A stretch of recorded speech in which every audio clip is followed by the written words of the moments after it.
নমস্কার, সবাইকে ওয়েলকাম। চলুন আজকের ভিডিওতে আমি পুরো মনোরমা ইন্ডাস্ট্রিজের পুরো কনকর্ড অ্যানালাইসিস করব।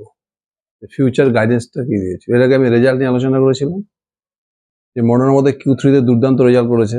রেজাল্ট নিয়ে পুরো ভিডিও বানানো আছে। আজকে আলোচনা করব মনোরমার Q3 এর কনকল। Q3 FY26 এ পুরো কনকলটাকে অ্যানালাইসিস করব। এবার যদি মনোরমা ইন্ডাস্ট্রিকে দেখেন, এত যদি FY25 এ মোটামুটি মনোরমার টোটাল সেল কত ছিল? 770 কোটি টাকার মতো। অলরেডি এরা FY26 এর Q1, Q2, Q3 মিলিয়ে মোটামুটি 1000 কোটি টাকা সেল করে নিয়েছে। আর প্যাট যদি দেখেন, এদের FY26 এর টোটাল প্যাট কত ছিল? 112 কোটি টাকা। অলরেডি 3টে কোয়ার্টার মিলে মোটামুটি 174 কোটি টাকা প্যাট করে নিয়েছে। FY25 যে সেল ছিল 770 কোটি টাকা, পুরো FY25 এ এরা অলরেডি FY26 এ 1000 কোটি টাকা সেল করে নিয়েছে। আর FY25 এর টোটাল প্যাট কত ছিল? 112 কোটি টাকা। FY26 এ অলরেডি Q1, Q2, Q3 মিলিয়ে মোটামুটি 174 কোটি টাকা প্যাট করে নিয়েছে। এবার Q4 বাকি আছে, তার মানে কি কোম্পানি দিকে যাচ্ছে। মোটামুটি আশা করা যায় যে কোম্পানি পুরো FY26 এ মোটামুটি 1300 কোটি টাকা সেল করে নেবে।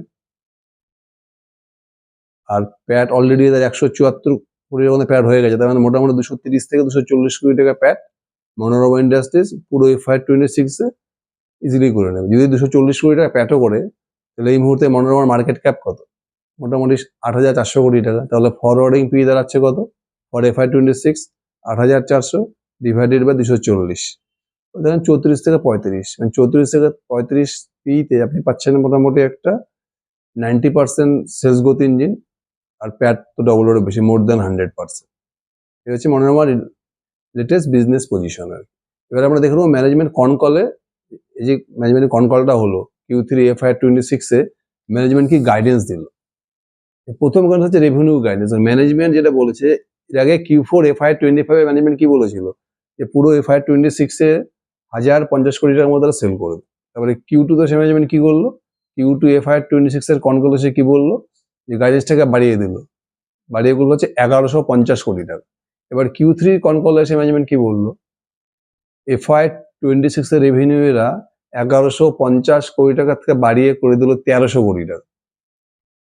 তাহলে বুঝতে পারছি একটা কোম্পানি তো লাগাতার রেভিনিউ গাইডেন্স FY26 এর জন্য বাড়িয়ে যাচ্ছে। তাহলে বুঝতে হবে কোম্পানির প্রোডাক্টের ডিমান্ড দুর্দান্ত রয়েছে। মানে এই মুহূর্তে কোকো বাটার, ইকুইভ্যালেন্ট বলেন, যে ফ্যাটগুলো আছে ওলেন, স্টিয়ারিন, এদের দুর্দান্ত ডিমান্ড আছে, যার ফলে ম্যানেজমেন্ট লাগাতার গাইডেন্স বাড়িয়ে দিচ্ছে। প্রথম কনকলের মেন পয়েন্ট হচ্ছে ম্যানেজমেন্ট FY26 এর রেভিনিউ গাইডেন্স 1150 কোটি টাকা থেকে বাড়িয়ে কত করে দিল? 1300 কোটি টাকা। 2 নম্বর কনকলের মেন পয়েন্ট কি হচ্ছে? এরা কি বলেছিল যে FY26 এদের যে ম্যানুফ্যাকচারিং ক্যাপাসিটি ছিল, ফ্র্যাকশনাল ম্যানুফ্যাকচারিং ক্যাপাসিটি কত ছিল? 40,000 মেট্রিক টন। ম্যানেজমেন্ট কি বলেছিল? FY26 এর শেষে আরো এরা 30% ম্যানুফ্যাকচারিং ক্যাপাসিটি বাড়াবে। মানে ফ্র্যাকশনাল ম্যানুফ্যাকচারিং ক্যাপাসিটি বাড়িয়ে এটা করবে হচ্ছে 52,000 মেট্রিক টন। Q3 কনকলে কি করলো? মোটামুটি এখানে প্রোডাকশন কমপ্লিট হয়ে গেছে। যে চালু হওয়ার কথা, মোটামুটি Q4 থেকে এখানে প্রোডাকশন শুরু হয়ে যাবে। মানে Q4 এর শেষের দিকে আর কি। FY26 এর শেষ থেকে নতুন যারা ক্যাপাসিটি বাড়ালো 40,000-এর সাথে আরো 12,000 মেট্রিক টন, মানে টোটাল কত হলো? 52,000 মেট্রিক টন। মানে 30% এরা ম্যানুফ্যাকচারিং ক্যাপাসিটি বাড়িয়ে নিল, যেটা FY26 এর শেষে শুরু হয়ে যাবে। তার মানে এই যে 30% ক্যাপাসিটি বাড়ছে, এটা দিয়ে কিন্তু পুরো FY27 এর গ্রোথটা হবে। এটা দিয়ে পুরোনো 40,000 মেট্রিক টন ক্যাপাসিটি রয়েছে, সেটার মোটামুটি 85 থেকে 90% ক্যাপাসিটি ইউটিলাইজ অলরেডি হয়ে গেছে। মানে FY26 আস্তে আস্তে এটা মোটামুটি 90% 100% ইউটিলাইজ হয়ে যাবে। মানে পুরো FY27 এর গ্রোথটা কিন্তু এদের যে নতুন ক্যাপাসিটি বাড়লো, এক্সটেনশন করলো ক্যাপাসিটি থেকে 40,000 থেকে 52,000 করলো, এই যে 12,000 বাড়লো metric ton per annum capacity, এটা দিয়ে কিন্তু মোটামুটি পুরো FY26 এর গ্রোথটা আসবে, সরি FY27 এর গ্রোথটা আসবে। 2 নম্বর পয়েন্ট। 3 নম্বর পয়েন্ট হচ্ছে কনকলে কি বললে ম্যানেজমেন্ট? রেভিনিউ FY27 এ এদের টোটাল রেভিনিউ হতে পারে 1800 থেকে 2000 কোটি টাকা। যদি FY26 এদের রেভিনিউ কত হয়েছে? 1300 কোটি টাকা। FY27 এর রেভিনিউ গাইডেন্স হচ্ছে 1800 থেকে 2000 কোটি টাকা। তার মানে FY27 এ মোটামুটি 40 থেকে 50% রেভিনিউ গ্রোথ গাইডেন্স। FY27 এ 40 থেকে 50% রেভিনিউ গ্রোথ গাইডেন্স দিয়েছে ম্যানেজমেন্ট। এগুলো FY 27 পর্যন্ত। আর কি বলেছে? প্যাট মার্জিনে ম্যানেজমেন্ট বলেছে যে প্যাট মার্জিনও যদি বাড়বে, তার কারণটা হচ্ছে এই মুহূর্তে এরা সমস্ত ভ্যালু অ্যাডেড প্রোডাক্ট বানাচ্ছে।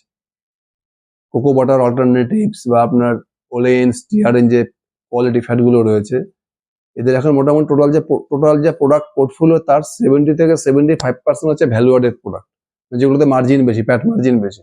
ম্যানেজমেন্ট কি বলছেন, নিয়ার টার্মে এদের যে ভ্যালু অ্যাডেড প্রোডাক্টগুলো হয়েছে এখন রয়েছে কত, টোটাল প্রোডাক্টের 70 থেকে 75%, এটা হয়ে যাবে 90% হয়ে যাবে এটা নিয়ার টার্মে। তার মানে কি ভ্যালু অ্যাডেড প্রোডাক্ট যত বাড়তে থাকবে তত মধ্যে মনোরমা ইন্ডাস্ট্রিজের PAT margin, net profit margin আরো বাড়তে থাকবে। মানে এবিটটা বাড়বে, এবিটটা বাড়লে কি হবে, প্রফিট মার্জিনও বাড়তে থাকবে। এবার FY 27 পর্যন্ত এভাবে ছিল। FY 27 এর পরে কি হবে, সব থেকে ক্রিটিক্যাল কোশ্চেন ছিল এটা। ম্যানেজমেন্ট বলছে যে FY 27 এর পরবর্তী গুরুত্বের জন্য ম্যানেজমেন্ট কি করেছে, অলরেডি এরা বলেছে টোটাল FY 28 পর্যন্ত টোটাল 460 করবে, মানে 460 কোটি টাকা ক্যাপেক্স করবে। 460 কোটি টাকা ইনভেস্ট করবে। ইনভেস্ট করে কি করবে, ম্যানুফ্যাকচারিং ক্যাপাসিটি, নতুন নতুন ম্যানুফ্যাকচারিং ক্যাপাসিটি বাড়াবে, বা পুরোনো ম্যানুফ্যাকচারিং ক্যাপাসিটি ওটাকে আরো এক্সটেনশন করবে। যেমন আর কি বলছে CBA, কোকো বাটার অল্টারনেটিভস, যে ম্যানুফ্যাকচারিং ক্যাপাসিটির জন্য এলাকা 75,000 মেট্রিক টন ক্যাপাসিটি আরো বাড়াবে এখানে। CBA, cocoa butter alternative manufacturing এর জন্য কি করবে এরা, 75,000 আরো 75,000 metric ton per annum capacity extension করবে। তারপরে কি রিফাইনারি ক্যাপাসিটি বাড়াবে এরা 90,000 এর কি রিফাইনারি ক্যাপাসিটি আরো বাড়াবে। দক্ষিণ আফ্রিকাতে, সরি ওয়েস্ট আফ্রিকাতে এরা কি করছে, একটা 90,000 ক্যাপাসিটি বাড়াচ্ছে, 90,000 মেট্রিক টন পার অ্যানাম। এখানে কি করবে, সাপ্লাই চেইন র ম্যাটেরিয়ালস প্রসেসিং ক্যাপাসিটি এটা বাড়বে আরো 90,000 মেট্রিক টন পার অ্যানাম। এছাড়া এরা নতুন একটা ইউনিট খুলবে যেখানে পুরো 75,000 metric ton per annum fractional capacity বাড়াবে। চারটা প্রজেক্ট, ব্যাকওয়ার্ড ইন্টিগ্রেশনও করবে, ফরওয়ার্ড ইন্টিগ্রেশনও করবে। একটা কি করছে, CBA এর জন্য, কোকো বাটার অল্টারনেটিভস জন্য কি করছে এরা 75,000 metric ton per annum capacity বাড়াচ্ছে। রিফাইনারি ক্যাপাসিটি বাড়াচ্ছে কত, 90,000 মেট্রিক টন পার অ্যানাম। আর ওয়েস্ট আফ্রিকা দিয়ে কি করছে এরা, র ম্যাটেরিয়ালসের যে প্রসেসিং, এটার ক্যাপাসিটি বাড়াচ্ছে কত, 90,000 metric ton per annum. Plus এরা কি করছে, যে ফ্র্যাকশনাল ক্যাপাসিটি যেটা এখন 52,000 মেট্রিক টন হয়ে যাবে FY 26, এটা কি হবে আরো 75,000 metric ton per annum capacity বাড়বে। তাহলে বুঝতে পারছেন কোম্পানি কি হারে ক্যাপেক্স করছে। কোম্পানির নেক্সট 2-3 ইয়ার্স কিন্তু গ্রোথ দুর্দান্ত হবে। এই যে পুরো ক্যাপাসিটি হবে, এটা করতে এদের মোটামুটি 460 কোটি টাকা ক্যাপেক্স করবে। একবারে হবে না, ধীরে ধীরে করবে। FY 26, FY 27, FY 28 এভাবে ক্যাপাসিটি গুলো পার্ট ওয়াইজ করতে থাকবে। কি বলছি, এই যে চারটা ক্যাপাসিটি বাড়াচ্ছে, এদের এই চারটা প্রজেক্ট, এর মধ্যে একটা দুটো প্রজেক্ট 1 থেকে 1.5 বছরের মধ্যে চালু হয়ে যাবে, আর একটা দুটো প্রজেক্ট চালু হবে 2 থেকে 3 বছরের মধ্যে। মোটামুটি FY 28 থেকে এই সমস্ত প্রজেক্টগুলো অপারেশনাল হয়ে যাবে, মানে এখানে প্রোডাকশন শুরু হয়ে যাবে। বুঝলো, FY 28 থেকে মানে FY 27 পর্যন্ত এদের যে 52,000 মেট্রিক টন ক্যাপাসিটি আছে সেটাতে গ্রোথ হবে।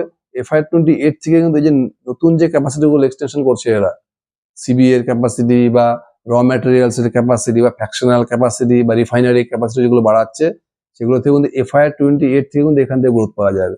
FY 28, FY 29 এই সমস্ত ক্যাপাসিটি থেকে গ্রোথ পাওয়া যাবে। সব থেকে ইম্পর্টেন্ট যেটা কথা বলেছে ম্যানেজমেন্ট, এই যে 460 কোটি টাকা ক্যাপেক্স করছে ম্যানেজমেন্ট নেক্সট 2-3 ইয়ার্স, যেখান থেকে যে ক্যাপাসিটি গুলো হচ্ছে সেগুলো মোটামুটি FY 28 থেকে অপারেশনাল হয়ে যাবে।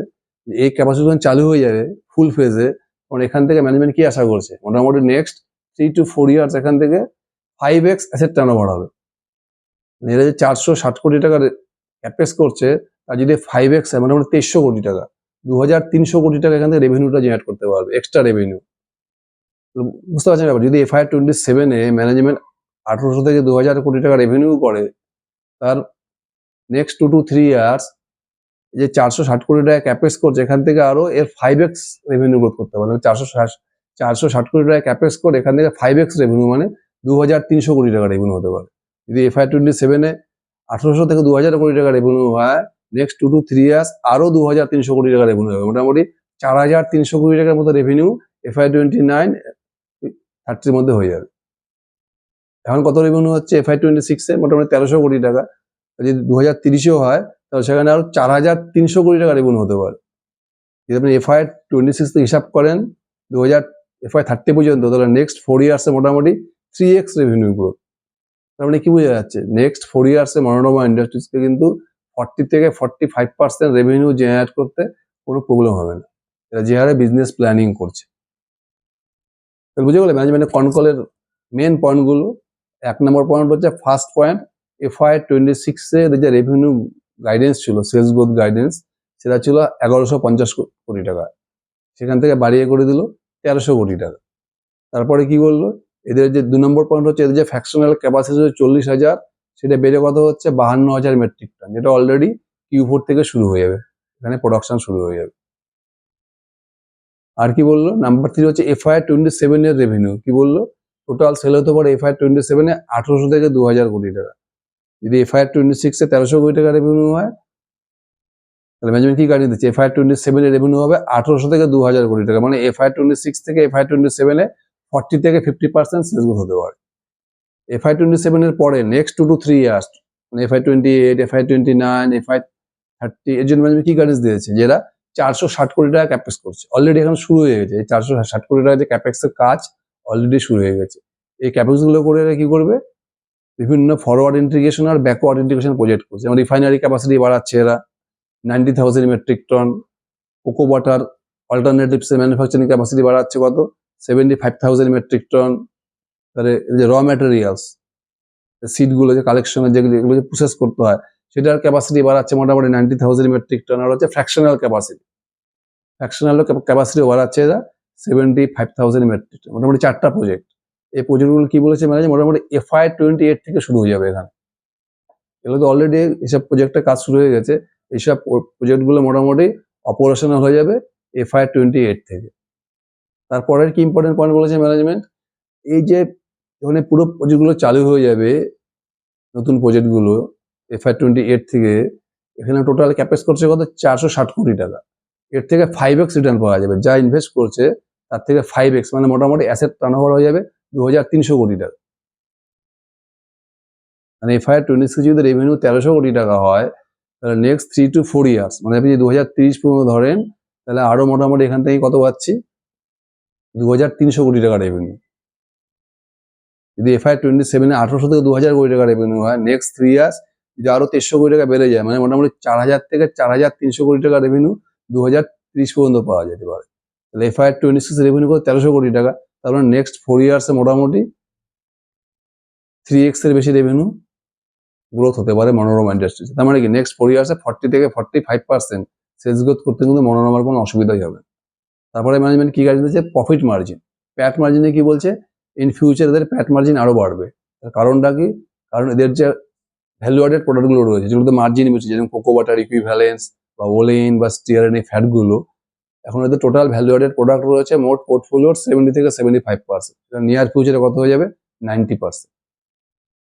তারপর আরো একটা ইম্পর্টেন্ট পয়েন্ট বলছে কনকলে, এরা যে 460 crore ইনভেস্ট করবে, একবারে করবে না, FY26, FY27, FY28 ধাপে ধাপে করে পার্ট ওয়াইজ ইনভেস্ট করবে।